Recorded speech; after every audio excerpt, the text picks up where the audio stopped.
We are recording. I would like to thank everybody who came for the class today. Um, it was going to be outside, however, due to the fires and the smoke, I can't breathe outside. I'm allergic to everything that's burning. So instead, I'm going to answer some questions that I've gotten, such as I'm a beginner, I need props and things to help make it easier. And the reality is, whether you're a beginner or whether you've been doing this for decades, yoga is easier with props. So, I am disabled. I don't have a lot of extra money. Some of my props I have from back when I was able to go camping. So instead of a yoga mat, I have a camp mat. And a lot of times these days that's actually cheaper. I've got a towel instead of a yoga blanket. And from my days as a professional dancer, I still have a roller. You can get so many more things if you want them, or you can just do with stuff that you find around the house. Pillows to put between your knees when you're laying on your side doing certain poses, or you can roll up a towel, put it underneath the lower part of your back. When you're doing poses where on your hands and knees, you can put this under your knees. You can make your hands into fists so that you protect your wrists. Anybody who is doing this with me, I encourage you, if you have any questions or concerns, anybody who's following along with the videos and only doing this on YouTube, anybody who's attending classes with me, I encourage you to reach out and schedule a one-on-one if you're worried that there's something that you're going to do to hurt yourself. If you have special needs that you need accommodated, that's not a big deal. I am a special need. Like my entire body, from the tip of my toes to the top of my head, requires that I make adjustments with what I'm doing. A lot of people come into yoga and think it's this miracle cure-all. Doctors will refer to people to do yoga, going, if you would just do yoga, everything would be better. And that's not completely the case. One, you need a yoga instructor who is trauma informed. There are a lot of things that we do in yoga that open up the shoulders, open up the hips, and if there's any unresolved trauma or hidden traumas that haven't been dealt with, they're going to come out and bite you in the butt. So you need to be working with somebody who's aware of how trauma resides and hides inside the body and how it can come out and how that can manifest and can help you come up with a plan, either through meeting with a therapist or being able to talk with your yoga instructor or a deacon or something at your church or community of elders. Just jumping into yoga isn't going to fix everything. There's a lot of other work that has to go along with it. It's one aspect. It helps your body move, and we do know from science and we do know from statistics that movement helps get the cerebral spinal fluid going up and down our spine. It helps wash our brain. It increases the chances of us having a good night's sleep. So everybody looks at those statistics and they're like, just go move. Just go, yeah, it's that just part. It's not that simple. The other thing that we need to take into consideration is some of us have chronic fatigue syndrome. Okay, if you have myalgic encephalomyelitis, or chronic fatigue, as we like to call it in the States, then your body can't do the elevated heart rate that they talk about doing in a lot of physio and cardio activity. So for people who struggle with chronic illness, chronic disease, anything that chronically impacts your body, yes, yoga can be a wonderful thing. There's some yoga poses that you can do while you stay in bed. There are literally weeks sometimes that I cannot get out of bed. but I still move in my bed. I listen to my body. So what all of this is about, all the classes that I'm teaching, all the videos that I'm doing are to help other people learn how to tune into their body, listen to their body, identify what each individual needs, because what works for me may not work for you. And that's okay. The key is for us to figure out together what does work for you. What does make you feel better? What do you need so that your needs will be met? Today, I'm not going to use anything except for the mat. Actually, I don't think I'm even going to use the mat too. I'm just going to go through and show some simple things that we can do at home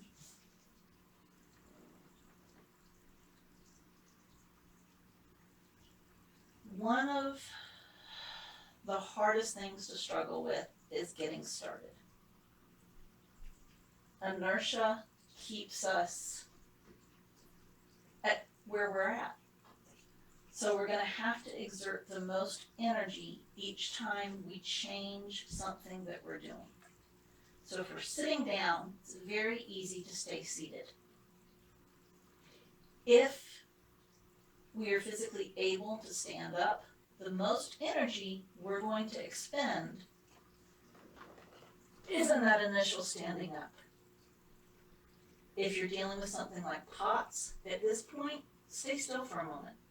Have your leg braced against the chair in case you get dizzy.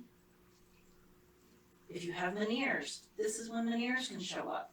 That change of altitude can trigger the blood pressure changes, the changes in sensitivity in your ears, and all of a sudden you're dizzy, you've got ringing in your ears. If you immediately take off walking, you're going to fall. That's not the goal of what we're doing. I am lucky. I have some props that I can use.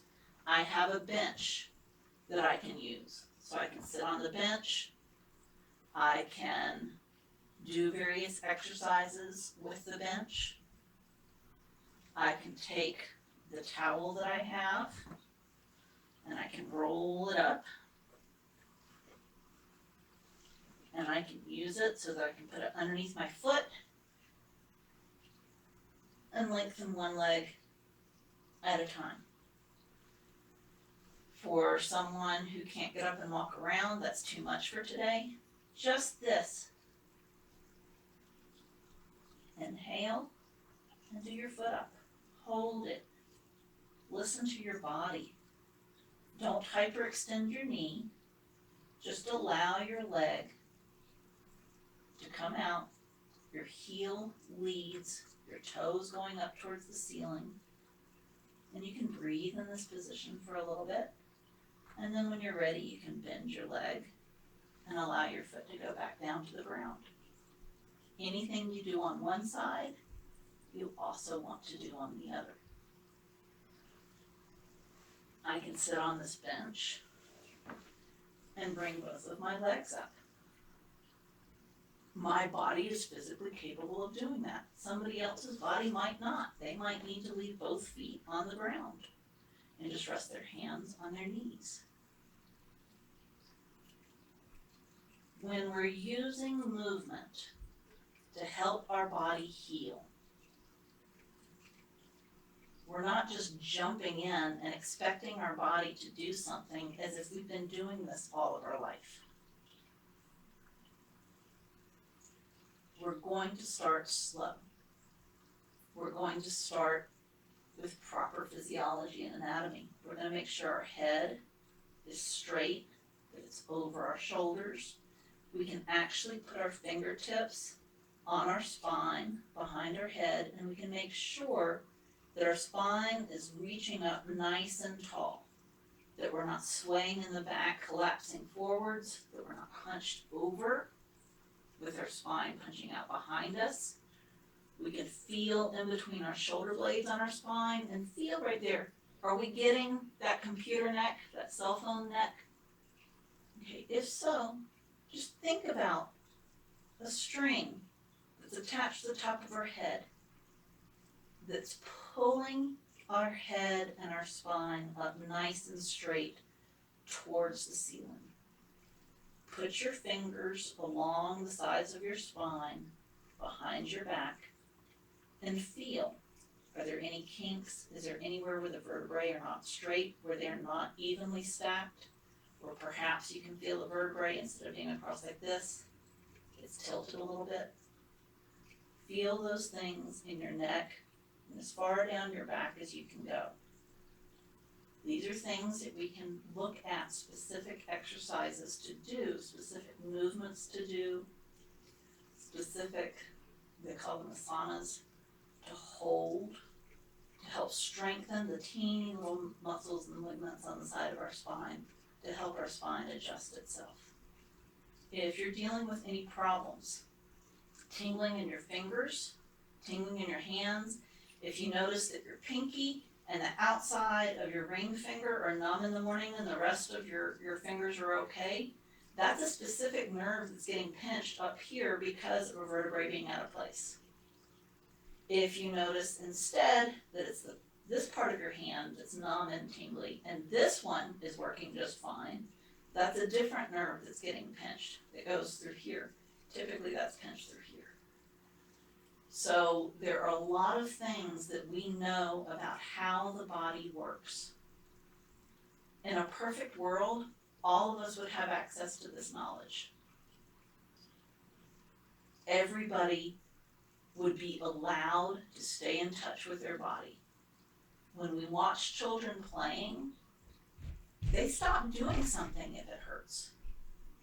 They don't sit there and go, I just need to power through. If something hurts, they stop, they cry. They expect somebody to come and help them fix it. That's actually healthy. The rest of us have learned how to not be healthy. And so the goal of trauma healing and prevention services is to help us relearn the knowledge that we were born with to be able to get back as healthy of a body as we can. For some of us, we're not going to completely get it back. For some of us, we've believed doctors who told us this is just what it is, and we're going to start doing this work, and we're going to be like, oh my God, I never thought I could feel this good again. Another part of the shift is not just what we do with our muscles, with the tendons and the ligaments that hold our joints. It's also how we retrain our brain. If we have gone through our entire life where if you did something wrong, you got in trouble, then we have been trained to look for what's wrong. It's a survival mechanism. Well, now we're adults. Now we get to decide for ourselves, is this healthy? Is this what I want to do? And we get to move forwards from there. So I'm going to ask everyone, find a position to be seated in, either with your feet on the ground, or you can sit cross-legged if that's more comfortable. If you need to put a pillow underneath your hip bones while you're seated, so that your knees aren't quite as high up, so there's not as much flexion in your hips, then do that. Do what is comfortable for your body. If your temperature in your home is too cool, put on a jacket. If it starts getting too hot, take it off. Listen to your body. The only thing that's wrong at this point in time, the only thing that I would critique at this point in learning how to practice is not listening to your body. So as long as you're listening to your body, you're doing great.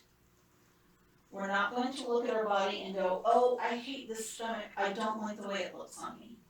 Oh, I hate my bingo wings. We're not going to do that. That is something that we've been taught to focus on so that we'll spend more money on classes we don't need, on creams that we don't need, on clothes and surgeries that we don't need. What we're going to focus on is feeling in the back of our neck. Can I feel my spine? Right here, is that popping out? Do I need to push my chin, pull my chin back a little bit more so that I get this tight and straight. Okay, now it's straight. Now, when I look to the side, how far can I look to the side? How far can I look to the other side? Is it about the same? Are my shoulders down and rolled back? Or am I hunched forwards? I want this to be down and back. I don't want to be forcing it, I want to be allowing it. I want to be allowing that string to pull my head up nice and tight.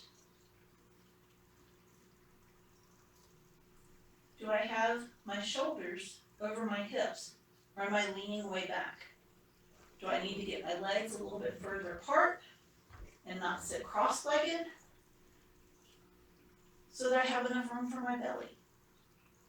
What do I need to do so that I'm comfortable? Once I find a position where my shoulders are over my hips, where my spine is nice and straight behind me, where nothing is out of whack, nothing's conked, I don't have one shoulder higher than the other, I'm nice. I put my hands on my knees, and I'm going to breathe. I'm going to breathe in through my nose, and I'm going to exhale out of my mouth.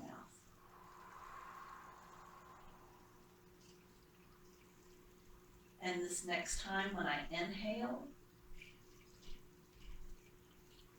I'm going to welcome the very first emotion that comes up in my body. I'm going to acknowledge this emotion, and I'm going to validate it. If I know its name, I'm going to name it. And then as I exhale out of my mouth, I'm going to allow that emotion to exit out of my body. For some of us, this is as far as we need to get. We just need to be able to get into a position that's comfortable. If you can't sit up, if you need to do this laying down, it's the same thing laying down. You want to wiggle your body around until your shoulders are back and down, and until your spine is as straight as you can get it. Put some pillows under your knees while you're laying down if you need to. Roll up a towel and put it underneath your back so that it supports the small curve of your back. Do whatever you need to do so that you're comfortable in bed. And once your spine is nice and lengthened, you're going to breathe in through your nose. And welcoming the very first emotion that comes up. I'm acknowledging this emotion. I'm validating. This emotion is sorrow. And as I exhale, I allow it to exit my body out of my mouth. Now, for people who are ready for some more movement, we can carefully stand up.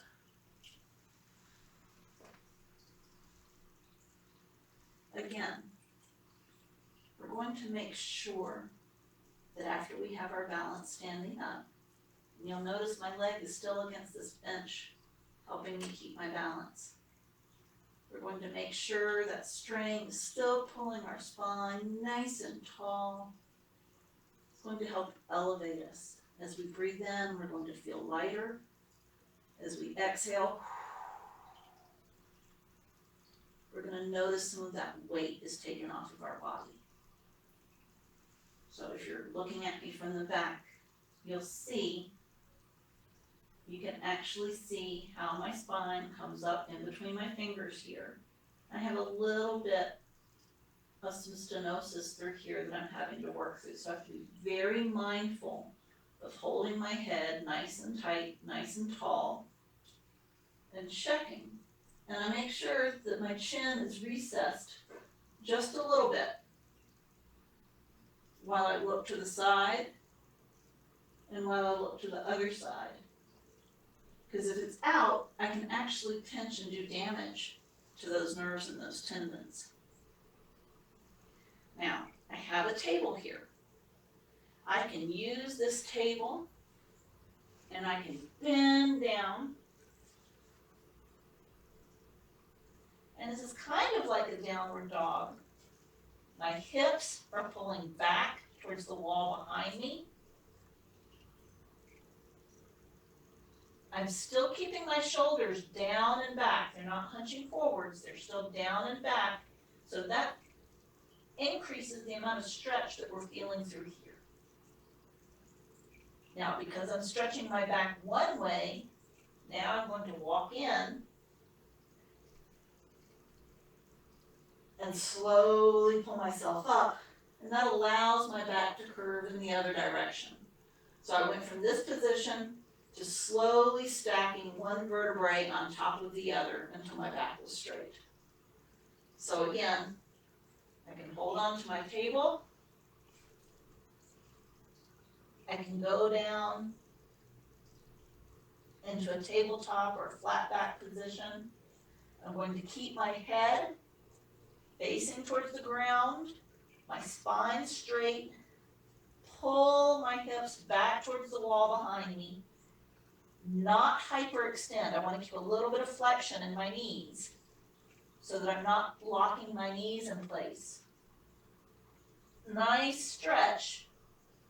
And then when I'm ready, I'm going to start walking in, and you'll notice on my back, it curves, it curves, it curves.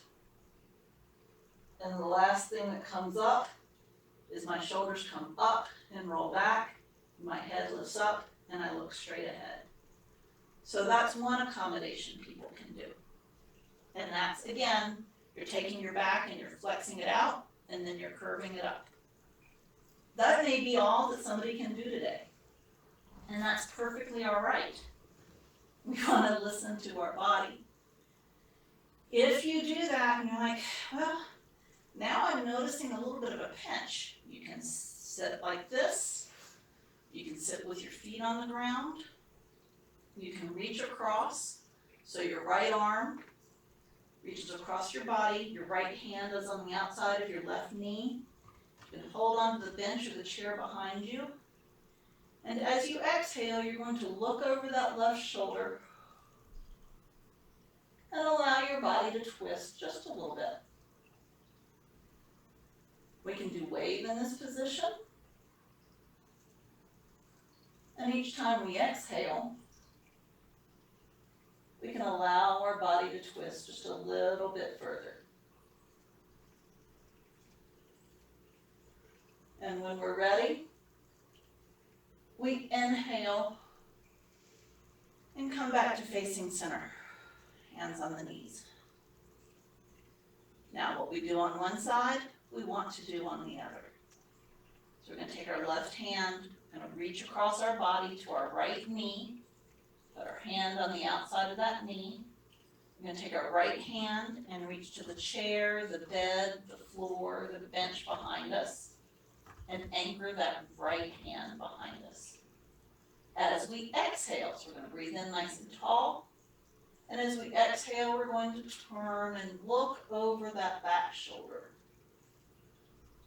I'm going to breathe here for a moment in this position. And then when we're ready, we're going to turn a little bit further as we exhale. And sometimes you'll feel your back pop. If it starts to hurt, don't do it. If it's pinching anywhere, don't do this. That's your body telling you, stop. But if it feels good, then each time you exhale, turn just a little bit further. And when you're ready, inhale. And come back to facing forwards.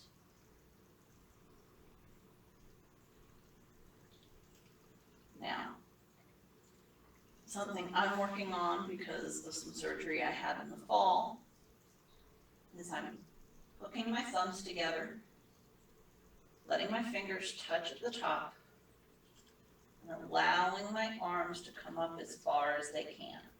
That's it. I'm not pushing it. I'm keeping my shoulders down and back. And when the stretch is sufficient, that's where I stop. Now as I inhale, I'm going to lift my spine a little bit further and look up. And that's as far as my body can go. And then as I exhale, I'm going to allow my hands to come down onto my legs. An opposite stretch of that would be, as I exhale, walk my hands down my legs. And if I can touch the floor, that's great. If I can't, just keep my hands on the knees, or on my ankles, or on my shins. We're just going to do what's comfortable. And then as I inhale, I am once again going to slowly stack one vertebrae on top of the other until I'm back in an upright position with my shoulders back and down. Smaller things that we can do with our body, we can do shoulder rolls. We can allow our shoulders to come forwards and up and back. And we can reverse and allow our shoulders to go back and up and forwards. Nice big circles. I have to be careful. I can't do a whole lot of those because of that surgery. So I can put my hands out and do smaller circles. And like I said, anything you do in one direction, you want to do it the equal number of times in the other direction. So you can keep your hands straight out to either side, your fingertips reaching towards the walls on either side of you, creating a straight line from fingertip to fingertip, palms facing down towards the floor, and do those little circles. Notice the difference in sensation if you rotate your arms just enough so that your palms are facing forwards. Fingertips are still stretched out. Arms are still reaching out towards either side of you, but now the palms are facing forwards. Does the energy feel different in your palms now? Doesn't mine. You can do circles in this position. And whatever you do in one direction, do in the other. Notice how you feel a difference in sensation in your palms. When you're ready, if you're ready, rotate your arms just a little bit more. So they're still straight out to either side, still pulling out as far away from you as possible in either direction, still parallel to the ground. Now the palms are facing up towards the sky, or the palms are facing up towards the ceiling. Do those little circles now. Does it feel different? As you exhale, allow your arms to come down, your hands to rest on your legs. We can do those same things, or similar, with our legs. We can take our feet, lift our feet out in front of us, and rotate our ankles and our feet in one direction, and then rotate them in the other direction. Notice the sensation on the back of the calves while we do this. Note if it's more jerky on one leg than on the other. If you have trouble lengthening your legs out like this, and again, we don't want to lock our knees. You can put a towel underneath your ankle to help lift it up, so you get a little bit of stretch in the back of the calf. And you can rotate in one direction, and then rotate in the other direction. And we're going to do the same thing with the other leg. We're going to put the towel behind it, lift the leg up, not enough to hyperextend the knee, just enough so the foot's off the ground. And rotate in one direction, and then rotate in the other direction.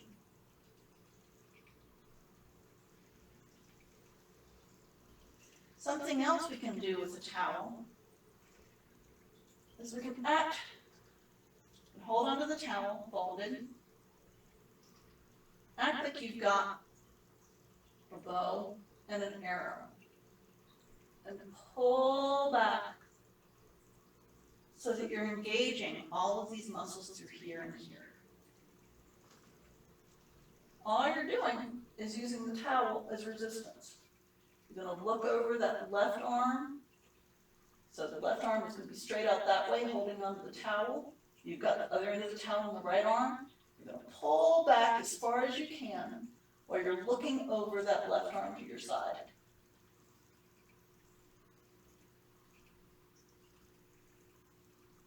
And as you exhale, you're going to allow the towel to come down.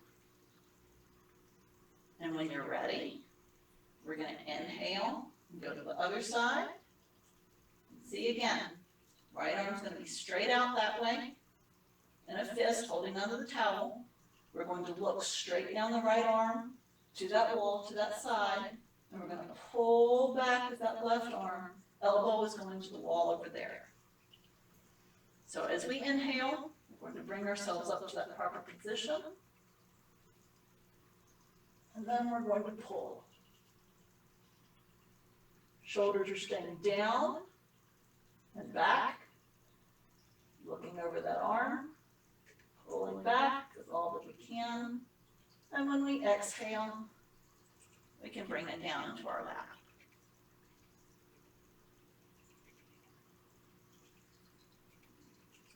Those are some very simple things that we can do. That stretches out our back. That will start engaging the muscles in our legs. We just work with muscles in our arms, and we're strengthening the muscles in our neck. If we just focus on this for the next week, none of those exercises, unless you're choosing to sit crisscross, open up this core area between the hips and between the shoulders. Since we're not opening anything, hopefully we will not be activating any past memories or emotions. So what I'm hoping will work for everybody this week is just work on these small exercises this week. If you're in an area where the air quality is bad, please stay inside. Don't go out and risk your breathing. Try to look at nature on your computer or on your phone. If you want help creating a little nature inside your house, let me know. All of this stuff was done. That tank there is the least expensive. It has not even $20 worth of materials in it. So have nature in your house. Bring some plants in your house. Create a tank in your house. Do something so that even when the air quality is too bad to go outside, you can breathe inside. You can touch nature inside. You can have a place, even if it's just a small corner, that is your refuge to take care of your brain, take care of your mental needs, take care of your spiritual needs by connecting with nature, take care of your physical needs by moving your body, breathing well, drinking as much water as your body needs. If you're thirsty, you went too long without drinking water. If your lips are dry, you went too long without drinking water. Right now, it's about 4% humidity here. By the end of the day today, it should be up to about 11% humidity here. That means I'm drinking almost twice as much water as I was a month ago when it was closer to 20% humidity. I drink way more water here than when I lived in Washington at 60% humidity. And way more water than when I lived in North Carolina at 95, 99% humidity. So where you live also determines how much humidity how much water you need based on the humidity that you're living in. Altitude. The closer you are to the sun, the more water you need to drink to take care of your skin, to take care of your lungs, to take care of your eyes.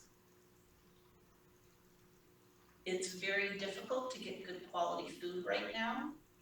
We have a few different options. You can try growing your own herbs at home. There are some fruits and vegetables that you can grow even in an apartment. If anybody wants help with that, Beyond Organic Design, Monica Ibakachi can help people come up with how to create an apartment garden that will meet at least some of your needs. The more of your own fruits, vegetables, and herbs that you're able to grow, that leaves more resources to spend on things you can't grow at home in an apartment, your proteins. So if we can eat as healthy as we can afford, fresh fruits and vegetables, proteins that are processed as minimally as possible from quality sources. If we can breathe clean air, so that may mean changing filters.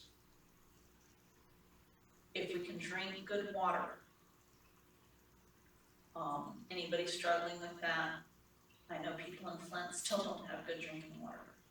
Here in New Mexico, we have plenty of areas that don't have safe drinking water. So if anyone is struggling with that, reach out with me. To me, I do have some resources that I can share on how to address that problem. Move, touch nature. Those are the things that we need to take care of ourselves. Because if we take care of ourselves, then we're able to help take care of our community. And if we help take care of our community so that our community is healthier, we ourselves will do better. It's a balance. You can't take care of the community, or at least I can't. Maybe there's a super person watching that is special, but I personally cannot take care of my community if I'm not taking care of myself. So it's very important that we take care of ourselves so that we can take care of our community. And the interesting part is, the more we take care of ourselves so that we can take care of our community takes care of us back, the less we struggle with depression. Because depression is anger at things that we know are not right, that we have turned inwards because we've been taught we can't change it. So if we don't want to be depressed, if we don't want to deal with that, this is the first step, is breathing and moving and drinking water and changing what we eat. And just pick one thing to change. Work on it for 2 weeks. At the end of 2 weeks, notice the difference. Decide what the next thing is you want to change. Keep doing the change you already did, and then add the next one. My recommendation is focus on sleep for the end, or at least after you've started doing physical activity. So many people are dealing with insomnia. It's very hard to change sleep patterns, but if we change our physical patterns, what we're doing during the day, the side effect is our sleep patterns will change. But that's a whole different video. So thank you everyone who came to class. Questions that were asked will be edited out because I rephrased them. So there is safety in showing up for these classes. None of you who came to class today will be revealed in the videos that go up on YouTube unless you consent and give me in writing that you consent for it to be on the YouTube videos. So thank you very much and see everybody next week. Thank you and have a great day.